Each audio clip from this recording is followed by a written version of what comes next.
पदावर आलात त्यावेळेला आम्हीच तुमची तुलना यशवंतराव, वसंतराव नाईक, शरद पवार यांच्याबरोबर केली. स्वच्छ प्रतिमेचा मुख्यमंत्री म्हणून तुमच्याकडे बघितलं गेलं.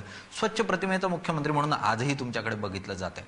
पण जी कार्यक्षमता हवी होती ती कार्यक्षमता तुमच्यात नाही. गाय आहे ती मारकी नाही, शिंग मारत नाही, मात्र ती दूध पण देत नाही, अशा स्वरूपामध्ये तुमचं वर्णन जे आहे ते करण्यात आलं. ते मला वाटतं चुकीचं वर्णन आहे. हे जाणून बुजून ज्या लोकांचे हितसंबंध दुखावले होते त्या लोकांनी हा प्रचार केला. पण जर असं असतं तर मग निर्णय कसे झाले? मग इतके अनेक निर्णय जे किती दिवसापासून प्रलंबित होता. समजा उदाहरण घ्यायचं झालं तर आरक्षणाचा निर्णय झाला, हा अनेक वर्षापासून प्रलंबित होता, कुणाला घेता आला नाही. आज मुंबईतल्या झोपडपट्ट्या आपण 2000 पर्यंत नियमित करू म्हणून 2004 आणि 2009च्या जाहीरनाम्यामध्ये आश्वासन दिलं होतं, पण आपण करू शकलो नाही. आमच्या सरकारने ते केलं. मग निर्णय कसे झाले? इतके प्रचंड मोठे निर्णय झाले. दुष्काळाला बी सामोरं गेलो. आज औद्योगिकरणाच्या बाबतीमध्ये आमचा प्रथम क्रमांक आहे. कोणी काही मॉडेलची चर्चा केली तरी माझी जाहीर तयारी आहे गुजरातची आणि महाराष्ट्राची तुलना करण्याकरता. मग महाराष्ट्र प्रथम क्रमांकावर कसं आहे?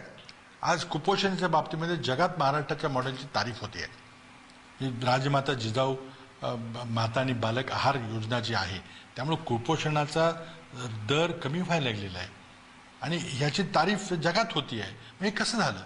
त्यामुळे मला वाटतं की हा जो आरोप आहे तो काही ज्यांचे हितसंबंध दुखावले होते, विशेषतः मुंबईच्या रिअल इस्टेट सेक्टरमध्ये क्लिनलीनेस आणायचा जो मी प्रयत्न केला, पारदर्शकता आणायचा प्रयत्न केला, मुंबईच्या जमिनीमध्ये जी व्हॅल्यू लॉक्ड होती ती व्हॅल्यू सोडवून ती राज्याच्या तिजोरीमध्ये आली पाहिजे म्हणून जे निर्णय घेतले, त्यामुळे काही लोकांचे निश्चितच हितसंबंध दुखावले. बिल्डर लॉबी नाराज होते तुमच्यावर, त्यांनी तुम्हाला बदनाम केलं. बिल्डर लॉबीचं मी म्हणणार नाही, पण ज्यांचे हितसंबंध दुखावले त्यांनी हा प्रचार केला, प्रपोगंडा केला. मला एवढंच महाराष्ट्राच्या जनतेला सांगायचं, मग निर्णय झाले कसे? तर निर्णय पॅरालिसिस द गव्हर्नन्स आपण म्हटलो तर कसे झाले निर्णय एवढे? आम्हाला निर्णय घ्यायचे होते. आज कोएलिशन सरकारमध्ये काम करताना, आघाडी सरकारमध्ये काम करताना काही खाती मित्रपक्षाकडे असतात, काही आमच्याकडे असतात आणि त्यामध्ये काम करत असताना सामान्य लोकांना विश्वासात घेऊन त्यांच्या हिताचे निर्णय जास्तीत जास्त कसे होतील हे पाहणं गरजेचं असतं. आता मी किती नवीन संस्था उभ्या केलेल्या आहेत. नवीन मेडिकल कॉलेजेस, नवीन लॉ कॉलेजेस, नवीन युनिव्हर्सिटी आम्ही केलेली आहेत. शिक्षणाकरता आम्ही किती काम केलेलं आहे. राजीव गांधी जीवनदायी योजना एक विशिष्ट प्रकारची योजना आहे की आज 1.5 लाखापर्यंतची कुठलीही शस्त्रक्रिया, मग ती मेंदूची असेल, किडनीची असेल, हृदयाची असेल, आज मोफत करून दिली जाते. आज फोन केला की आपल्या दारात ॲम्ब्युलन्स येते आणि अजिबात पैसे न घेता शासनाच्या वतीनं मोफत रोग्याला हॉस्पिटलमध्ये नेलं जातं. रक्त पाहिजे असेल तर फोन केला की मोटरसायकल स्वार रक्त घेऊन हॉस्पिटलमध्ये येतो.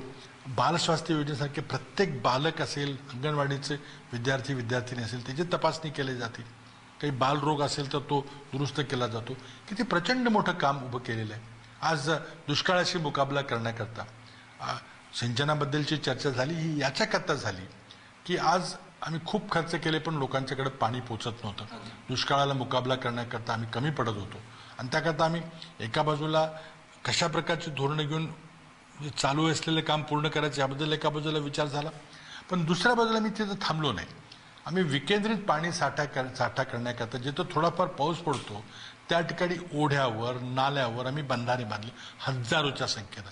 आणि ज्या गावामध्ये नाल्यांच्यावर साखळी बंधारे बांधली गेलेली आहेत, सिमेंटचे आरसीसीचे बंधारे बांधलेले आहेत, तिथला दुष्काळ नाहीसा झालेला आहे. अगदी सर, तुम्ही त्यावर जे खर्च केलात, काही लाख रुपयांमध्ये ती बंधारे जे ते तयार झाले. पश्चिम महाराष्ट्रात त्याचं मॉडेलही आपण बघितलं, मराठवाड्यात झाले, उत्तर महाराष्ट्रात झाले. अगदी त्यानंतर म्हणजे गेल्या वर्षी तुम्ही सुरुवातीला पश्चिम महाराष्ट्रामध्ये ते मॉडेल आणलं.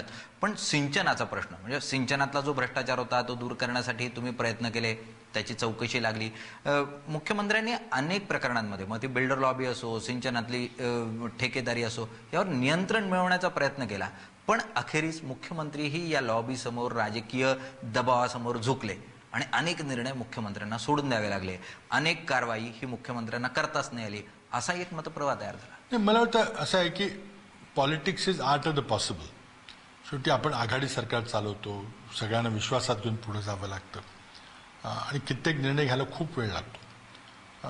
मला वाटतं की सिंचन म्हटलं गेलं की भ्रष्टाचार हा शब्द पुढे येतो. माझ्या दृष्टीनं त्यापेक्षा महत्त्वाची गोष्ट अशी आहे की आपण आज खूप प्रोजेक्ट सुरू केले. त्यामध्ये काही भ्रष्टाचार होता का? तर तो एक आलायदा प्रश्न आहे. मला वाटतं की आपण ते राजकीय दबावाखाली ते प्रोजेक्ट सुरू केले आणि राजकीय दबावामध्ये मलाही असं वाटतं की माझ्या मतदारसंघातला, माझ्या जिल्ह्यातला अमुक अमुक प्रोजेक्ट पूर्ण झाला पाहिजे म्हणजे माझ्या लोकांना पाणी मिळेल. मी दबाव टाकतो, माझे मंत्रिमंडळाचे सहकारी दबाव टाकतात, आमदार खासदार दबाव टाकतात की कामं सुरू करा. आपण आता आपल्याकडे किती पैसे उपलब्ध आहेत त्याचा विचार न करता आपण ही भरमसाठ कामं सुरू केली. आणि झालं काय, एक उदाहरण जर दिलं तो गोसी खुर्द प्रोजेक्ट राजीव गांधींनी 1986 साली त्याचं पायाभरणी केली. त्यावेळेला त्याचा खर्च 386 कोटी होता. ते जर आपण धरण 5-7 वर्षामध्ये पूर्ण केलं असतं तर नागपूर, भंडारा, गोंदिया जिल्ह्याला त्याचा फायदा मिळाला असता आणि निश्चितपणे विदर्भाची पुराची परिस्थितीवर नियंत्रण झालं असतं. पण ते आपण प्रोजेक्ट पूर्ण करू शकलो नाही आजपर्यंत. आता त्या प्रोजेक्टची किंमत 13,500 कोटी झालेली आहे. कुठेतरी मूलभूत विचार करायची गरज आहे की आपण अशा प्रकारे नियोजन का केलं. आता त्यामध्ये सरळ सरळ भ्रष्टाचार झाला म्हणून झालं असं म्हणणं चुकीचं ठरेल. त्यामध्ये लोकप्रिय निर्णय आपण घेतले, हा प्रोजेक्ट सुरू केला, आणखीन एक केला, तिसरा केला, चौथा केला, पाचवा केला, 80,000 कोटीचे प्रकल्प सुरू केले आणि आपलं बजेट मात्र 7-8 हजार कोटीचं आहे. एक साधं अंकगणित हे 5वीचं अंकगणित आहे की जर इतके मोठी कामं असतील, पैसे जर कमी असतील तर ती कामं पूर्ण होणार नाहीत, त्यांचा खर्च वाढत जाईल, त्यांची किंमत वाढत जाईल आणि असंतोष वाढत जाईल. तो असंतोष कमी करण्याकरता मी प्रयत्न केला आणि सिंचनाचे जे अहवाल आले, ती शिष्यपत्रिका आली, त्यातून राज्यासमोर सत्य परिस्थिती पुढे आली आणि त्यातून मला वाटतं तडकाफडकी निर्णय घेण्याची प्रक्रिया थांबली. नाही, पण आघाडीसमोर तुम्ही झुकलात या पूर्ण प्रकरणामध्ये. तुम्हाला राजकीय पर्याय नव्हता म्हणून तुम्ही राष्ट्रवादीला क्लीन चिट देऊन टाकली या पूर्ण प्रकरणात. क्लीन चिट कुणी दिली आणि क्लीन चिट द्यायची त्यामध्ये काही त्या क्लीन चिट करता केलं होतं असं नाही आहे. श्वेतपत्रिका होती. श्वेतपत्रिकेचा मुळातच अर्थ असतो ते आरोपपत्र नसतं कधीच. श्वेतपत्रिका ही जनतेला एखादी सरकारच्या वतीनं किंवा कुठल्याही संस्थेच्या वतीनं माहिती, सरकारला इत्थंभूत माहिती मिळावी म्हणून राज्य सरकारनं देखील पूर्वी श्वेतपत्रिका काढल्या होत्या आणि केंद्र सरकार तर सहज अनेक श्वेतपत्रिका काढतं. उदाहरणार्थ केंद्र सरकारचं कर्ज, त्याबद्दल दरवर्षी श्वेतपत्रिका निघते. एकूण आपण अनुदान किती देतो त्याबद्दल एक श्वेतपत्रिका निघते. म्हणजे श्वेतपत्रिका ही कुणावर तरी आरोप करण्याकरता एक चौकशी समिती नेमलेली आहे असा जो समज केला गेला बऱ्याचशा वेळेला मीडियाने केला गेला तसा नव्हता. मला वाटतं श्वेतपत्रिका आल्यामुळं सिंचनाची सद्यस्थिती लोकांच्या समोर आली. ती वेबसाईटवर आहे, त्याला अभ्यास करायचा, त्याला अभ्यास करता येईल. आता यापुढं काय आहे की आपला वैधानिक विकास मंडळामुळं आपण जो काही खर्च करतो तो प्रत्येक वैधानिक मंडळाच्या अखत्यारीमध्ये खर्च हा राज्यपाल महोदय ठरवतात. पश्चिम महाराष्ट्राला किती पैसे मिळतील, मराठवाड्याला किती, विदर्भाला किती. विदर्भाला एकदा पैसे किती मिळतील बजेटमध्ये ठरलं की त्यामध्ये प्रलंबित प्रोजेक्टपैकी कुणाला प्रायोरिटी द्यायची हे तिथल्या राजकीय नेतृत्वाने ठरवलं पाहिजे. आणि मग त्यामध्ये काहींना प्रायोरिटी दिली, प्राथमिकता दिली तर काहींना मागं ठेवावं लागेल. आता मागं कुठल्या प्रकल्पाला ठेवायचं सोपं नाही, मी मुळीच म्हणणार नाही की सोपं नाही, पण कुठल्या तरी प्रकारची प्रायोरिटी आपल्याला ठरवावी लागेल. उदाहरणार्थ चुका काय झाल्या तर जमीन अधिग्रहण न करता आपण धरणं उभी केली, पुनर्वसनाचा विचार न करता आपण धरणं बांधली तर उदाहरणार्थ गोसी खुर्द धरण बांधले पण आपण पाणी अडवू शकत नाही कारण पुनर्वसन पूर्ण झालेलं नाही. म्हणून आम्ही धाडसी निर्णय घेतला. एका रकमेनं गोसी खुर्द प्रकल्पाचं त्याची आज किंमत 13,500 कोटी रुपये झालेली आहे. तिथं पाणी साठवता यावं, धरण बांधलं गेलंय पण पूर्णपणे पाणी साठवता यावं म्हणून पुनर्वसन पूर्ण झालं पाहिजे. एका रकमेनं 1,200 कोटी रुपये आम्ही पुनर्वसन केले. मला सांगा देशातल्या कुठल्या एका सिंचन प्रकल्पाच्या फक्त पुनर्वसना करता लोकांना तिथं चांगल्या प्रकारे जीवनमान मिळावं म्हणून करता इतकी मोठी रक्कम एका रकमेने दिली कुठं दुसऱ्या राज्यात केलं. सर, आपण मान्य करूयात की निर्णय झाले, त्याचा योग्य प्रचार होऊ शकला नाही, लोकांपर्यंत पोहोचवू शकलो नाही. आता आघाडीची चर्चा पुन्हा एकदा सुरू झालेली आहे जागा वाटपाची. विधानसभेच्या निवडणुका तोंडावर आहेत. 288 जागांवर जर निवडणूक लढवली काँग्रेसनं तर काँग्रेस चांगलं यश मिळवू शकतं, आघाडीला जायला नको असा एक मतप्रवाह समोर येतोय. तो तुमच्याही मनात आहे असं सांगितलं जात आहे. तुम्हाला असं वाटतं की काँग्रेसने एकटंच जायला हवं? कारण राष्ट्रवादीच्या प्रतिमेचा परिणाम तुमच्या प्रतिमेवर होणार हे तर निश्चित, हे काँग्रेसजनही म्हणतात. तर माझ्या मनात काय हे तुम्हाला काँग्रेसमध्ये कळलं असेल किंवा कोणाला काँग्रेसजनाला कळलं असेल की माझ्या मनात काय आहे. मला वाटतं असं नाही आहे. आम्ही चर्चा केलेली आहे. आत्ता ही 5वी नव्हे 6वी निवडणूक आम्ही आघाडीमध्ये लढणार आहे. 2004 मध्ये 2, 2009मध्ये 2 आणि 14ची लोकसभा, आता 14ची विधानसभा, ही 6वी निवडणूक आहे. प्रत्येक निवडणुकीच्या आधी जागा वाटपाबद्दल चर्चा होते, कमी जास्त करायच्या का नाही चर्चा होते, घोळही होतो मी बराचसा. आणि प्रत्येक पक्षाला वाटतं की आपण आपली ताकद वाढवली पाहिजे, त्याकरता आपण आणखी जास्त जागा लढल्या पाहिजेत किंवा कमी जागा सोडल्या पाहिजेत मित्रपक्षाला, हे होत राहतं. आता शिवसेना भाजपची देखील आघाडी आहे, तिथेही ही प्रक्रिया सुरू आहे. परंतु मध्यंतरी वक्तव्य आली की अमुक जागा लढल्या तरच आम्ही आघाडी करू. आणि मला वाटतं कुठलीही कंडिशन घालून किंवा पूर्व अट घालून अशी चर्चा कधी होत नाही. पण ते वक्तव्य केलं जातं. लोकसभेलाही आमच्याकडून काही वक्तव्य झालं होतं. एक ढोबळ मानानं सूत्र असं आहे की त्या निवडणुकीमध्ये मागच्या वेळेला झालेलं परफॉर्मन्स हे पुढच्या निवडणुकीमध्ये 5 वर्षानंतर होणाऱ्या निवडणूक, ते त्या प्रकारच्या निवडणुकीमध्ये त्याचा संदर्भ घेतला जातो. गेल्या विधानसभा निवडणुकीमध्ये काँग्रेस पक्षाला 10 जास्त जागा जिंकता आल्या आणि राष्ट्रवादी पक्षाला जवळजवळ 10 जागा कमी मिळाल्या. जरी आम्ही जागा किती लढलो असलो, आणि त्यामुळं यशाची टक्केवारी राष्ट्रवादी काँग्रेसची आमच्यापेक्षा जरा जास्त होती. त्यांची 54% होती, आमची 47% होती. पण एकंदरीत विजयी जागामध्ये 2004च्या आकड्यापेक्षा 2009मध्ये आमच्या 10 जागा वाढल्या आणि राष्ट्रवादीच्या 10 जागा कमी झाल्या, हे वास्तव आहे. आणि त्यामुळे या विधानसभा निवडणुकीमध्ये तो एक संदर्भ घेता येईल किंवा लोकसभेच्या निवडणुकीचा संदर्भ घेता येईल. 2004मध्ये लोकसभेच्या जागा ज्या आल्या त्यापेक्षा 2009मध्ये आमच्या जास्त आल्या, आणि म्हणून त्याचा परिणाम म्हणून विधानसभेच्या जागामध्ये काही कमी जास्त झालं.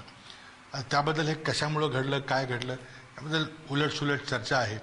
आणि मला वाटतं की कुठलाही पूर्वग्रह न मनात ठेवता, जर ज्याची जिथं ताकद असेल किंवा आमच्या जर काही जागा अतिशय ताकदीने आम्ही लढू शकणार नसू, तर त्या जागा मित्रपक्षाला देता येईल. साधारण किती जागा सोडल्या जाऊ शकतात? गेल्या निवडणुकीमध्ये मी इतिहास जर सांगितला आपण प्रेक्षकांच्या करता, तर 2004मध्ये राष्ट्रवादी काँग्रेसने 124 जागा लढवल्या होत्या आणि काँग्रेस पक्षानं 164.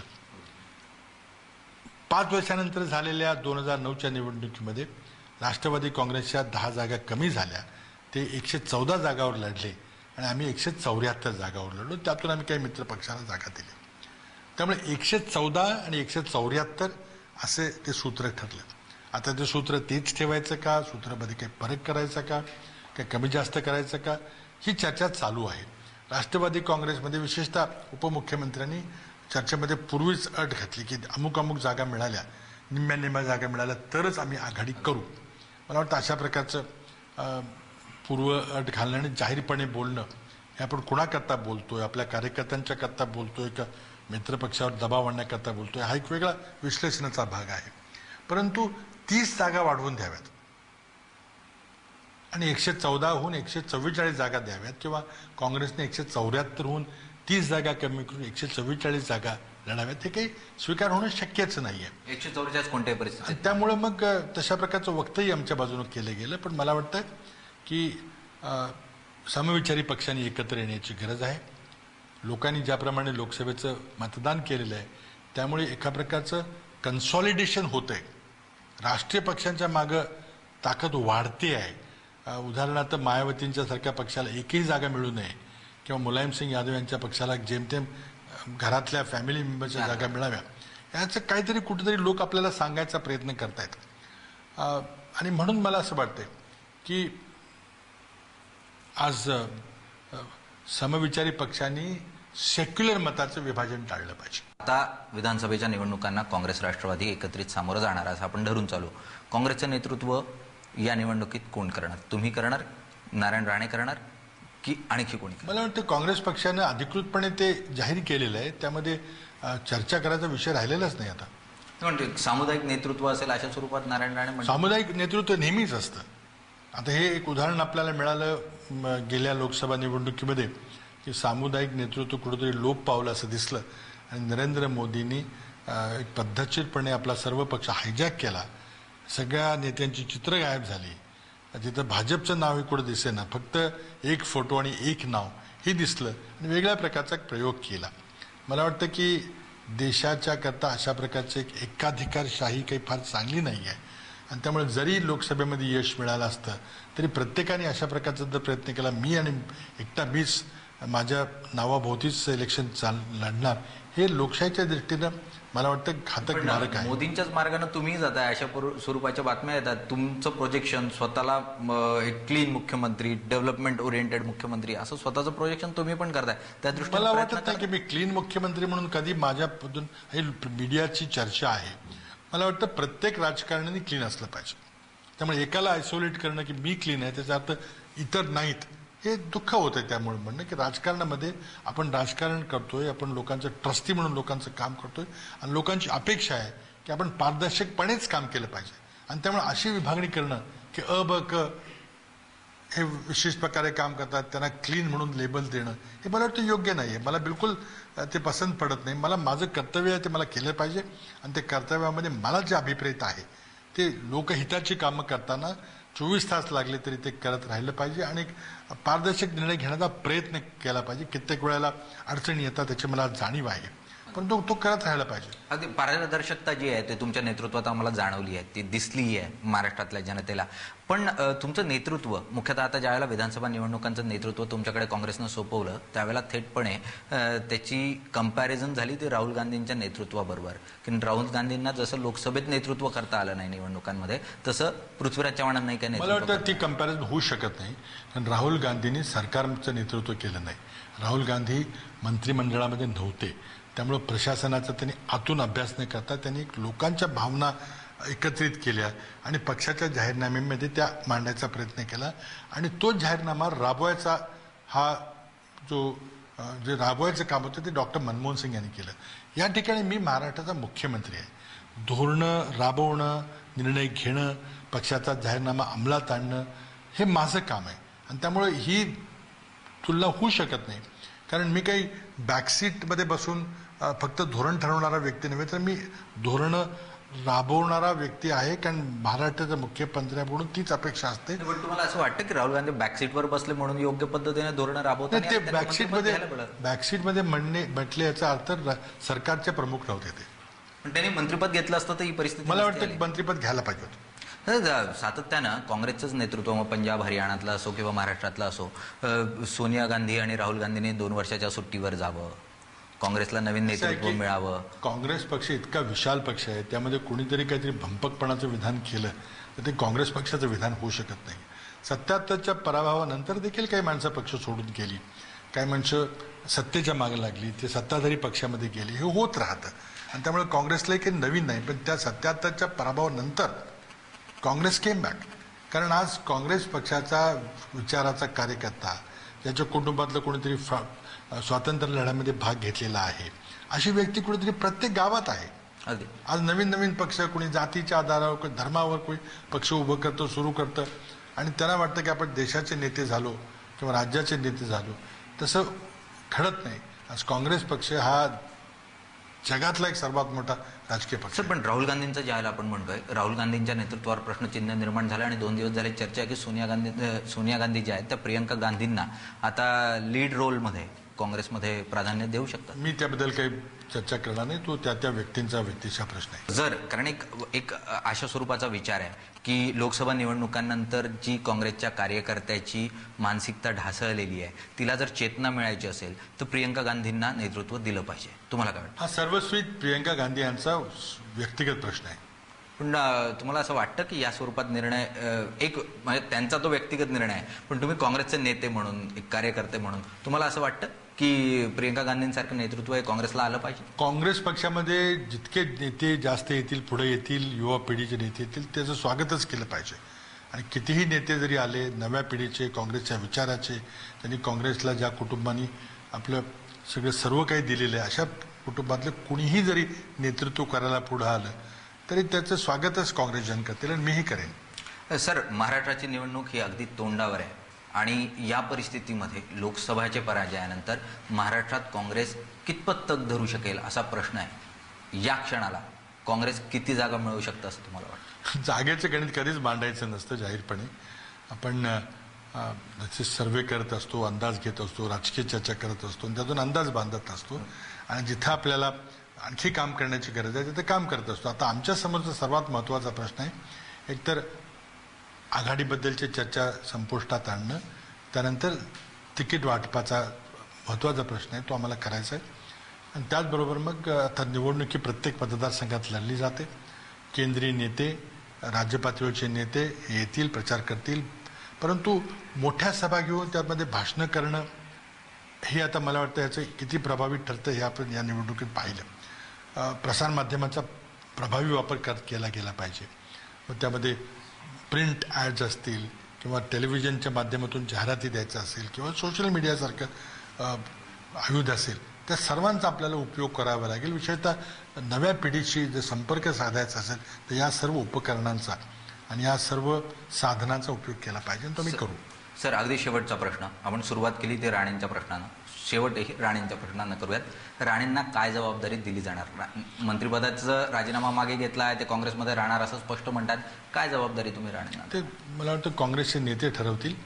आणि पण ते माझे ज्येष्ठ सहकारी आहेत, त्यांच्या अनुभवाचा राज्याला खूप उपयोग होतो. अनेक किचकट प्रश्न सोडवण्यामध्ये त्यांनी महत्त्वाची भूमिका घेतलेली आहे आणि त्यामुळे मला वाटतं त्यांनी जो निर्णय घेतला त्या निर्णयाचं मी स्वागतच केलेलं आहे. पुन्हा एकदा त्याचं मी स्वागत करतो आणि ते निश्चितपणे काँग्रेसला विजय देण्यामध्ये त्यांची भूमिका महत्त्वाची राहील. सर, धन्यवाद. एबीपी माझ्याबरोबर जी आपण चर्चा केली त्यासाठी आणि सातत्यानं जे प्रश्न तुमच्या नेतृत्वाबद्दल उपस्थित होत होते त्याचं उत्तर तुम्ही या मुलाखतीच्या माध्यमातून दिली त्यासाठी धन्यवाद.